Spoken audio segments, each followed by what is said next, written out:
बिस्मिल्लाहिर्रहमानिर्रहीम। अस्सलाम वालेकुम। कैसे हैं आप सब? मैं उम्मीद करती हूँ कि आप जहाँ भी होंगे खैर खैरियत से होंगे, आमीन। तो मैं आपके साथ आज रेसिपी शेयर करने जा रही हूँ कीमा पकोड़े। उसमें मैं क्या क्या डालूँगी और वो कैसे बनाऊँगी। मैंने आगे आपको वेजिटेबल पकोड़ों की रेसिपी दी थी और चिकन पकोड़ों की भी, तो मैंने सोचा कि आज आपके साथ कीमा पकोड़ों की रेसिपी शेयर करती हूँ। तो सबसे पहले मैंने कीमा लिया है, ये चिकन कीमा है आधा किलो। बेसन 1 कप बेसन का लिया है। हरा प्याज, धनिया, पुदीना अपनी मर्ज़ी से आप अपने हिसाब से डाल लें। हरी मिर्चें मैंने 2 छोटी छोटी साइज़ की काट ली है। सूखी मेथी और सूखा प्याज भी मैंने 1 डाला है। लेमन जूस 1 चम्मच, क्रूश चिलीज़ आधा चम्मच और आधा चम्मच सफ़ेद ज़ीरा और 1 चम्मच सूखा धनिया, ये साबुत सूखा धनिया है, और आधी चम्मच नमक। मसाले आप अपनी पसंद के भी डाल सकते हैं, अपनी मर्ज़ी से।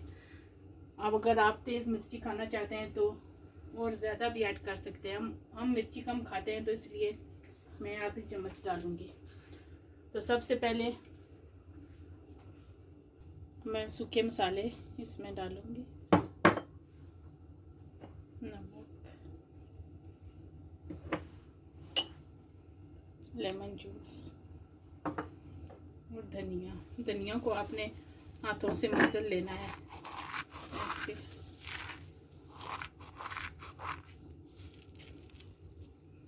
अगर ऐसे धनिया आप डालेंगे तो उसकी खुशबू बहुत अच्छी आती है। अब इनको मैं मिक्स कर लूँगी अच्छी तरह।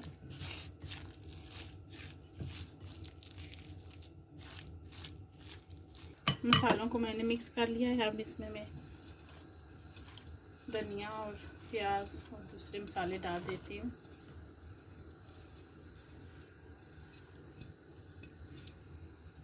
इसमें आलू वगैरह कुछ भी नहीं जाएगा, सिर्फ ये मसाले देंगे। अब इनको मैं अच्छी तरह मिक्स करूँगी। आप चाहें तो अपने हाथ से भी कर सकते हैं, आपकी अपनी मर्ज़ी है।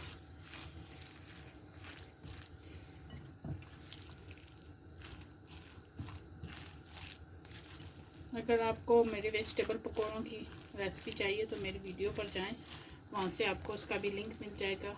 और चिकन पकौड़ों की भी, वो भी बहुत अच्छी जो है ना, बहुत मज़ेदार तैयार होती है। इंशाल्लाह ये भी बहुत अच्छी जो है ना तैयार होगी। तो अब इसमें मैं बेसन ऐड कर दूँगी।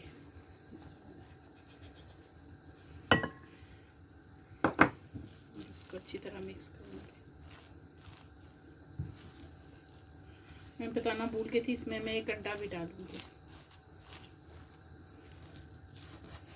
अब इसमें मैं 1 अंडा भी डालूँगी, वो मैं आपको दिखाना भूल गई थी।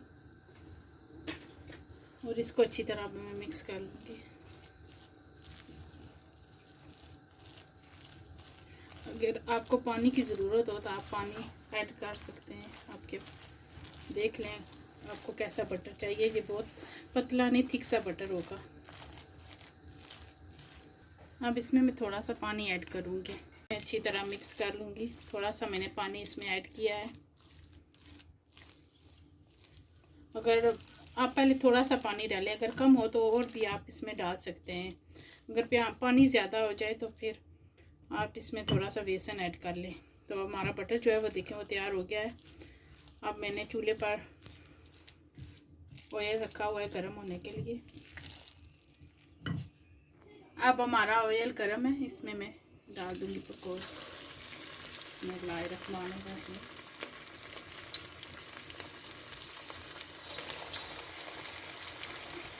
और आपने चूल्हे की आंच जो है वो कम कर देनी है, ताकि जो है पकौड़े अंदर से भी सही तरह कुक हो जाएं, कच्चे ना रहें।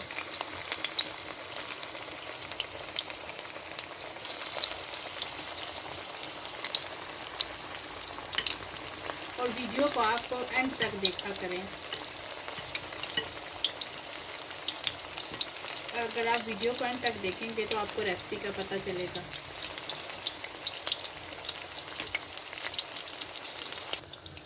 अब इसको आपने 2-3 मिनट के बाद उनको साइड चेंज करनी है पकौड़ों की, ताकि पकौड़े सही तरह अंदर से भी कुक हो जाएं और दोनों साइडों से भी। अब मैं चूल्हे की आंच ऊपर कर दूँगी, पहले मैंने कम की हुई थी, अब ऊंची कर दूँगी। ये बहुत मज़ेदार पकौड़े जो है ना आपके तैयार होंगे। आपने इस रेसिपी को ज़रूर ट्राई करना है और मुझे कमेंट करके बताना है कि आपको ये रेसिपी कैसी लगी।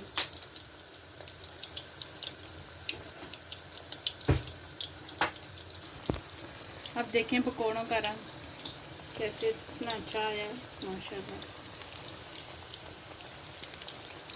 अब हमारे पकौड़े जो हैं वो तैयार हो गए हैं, देखिए माशाल्लाह इतना अच्छा इनका कलर आया है, एक जैसा इनका कलर होना चाहिए माशाल्लाह। देखिए हमारे कीमा पकोड़े तैयार हो गए हैं, बहुत अच्छे और टेस्टी बने, क्रंची से तैयार हुए हैं। अब मैं इनको चटनी के साथ सर्व करूँगी, आपकी अपनी मर्ज़ी, आप चाहे तो केचप के साथ भी इनको सर्व कर सकते हैं। आपने इस रेसिपी को ज़रूर ट्राई करना है, ये बहुत अच्छी और डिफरेंट सी रेसिपी हो जाती है। अब आगे रमज़ान भी आने वाला है, तो आप डिफरेंट रेसिपी ट्राई किया करें और मेरी वीडियो को लाइक ज़रूर किया करें। अगर आप मेरे चैनल पर नए हैं तो मेरे चैनल को सब्सक्राइब करें और अच्छे कमेंट्स करें और दुआओं में मुझे ज़रूर याद रखें। अल्लाह हाफिज़।